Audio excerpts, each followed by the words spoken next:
uJesu Kristu inkosi.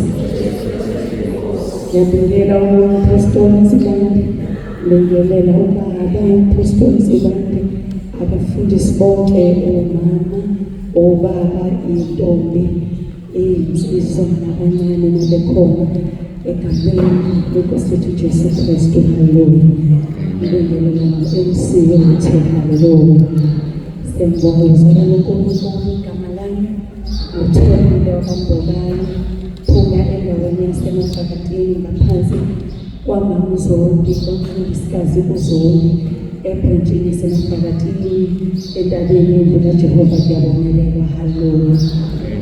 Siyabonga kakhulu uNkulunkulu wezalwane okokuthi kwesisikhathi efike ukuthi engathi ngamdumisa ngayini mangicabanga la engisuse khona, mangicabanga ukuthi uNkulunkulu uyasisusa ihlazo lomuntu, mangicabanga ukuthi uNkulunkulu ushintsha izimo ngempilo yomuntu, avuse izimo elizifile azenze ziphile.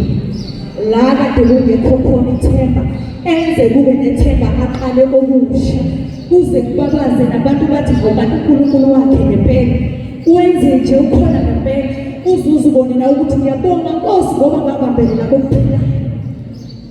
Haleluya.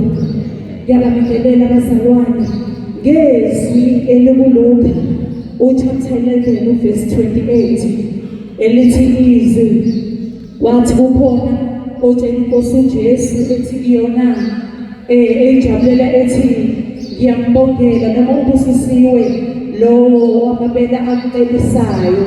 Inkosi uJesu kuthiwa yaphendula yathi kodwa ngithi yebo, kodwa mina ngithi kakhulu ubusisiwe loyo olizwa izwi likaNkulunkulu alilondoloze. Uthi Joshua uqala chapter 8 uthi le ncwadi yomthetho mayingasuki olimini labo, kodwa senza ngayo imini nobusuku ukuze uzokubuze konke okulotshiwe kuyo ukugcine. Haleluya. Ngoba ngaloko uyohlafenelisa indlela yakho. Ngibuke ngithi Nkosi, okusho ukuthi impilo yami ibuyele emuva, indlela yami ingahlafeneliseki ngenxa yokuthi bengalibambile izwi lomthetho lalimehleli kimi. Bengingazivumile izono, bengingakuphili ukulunga, kodwa ngithi ngisindisiwe.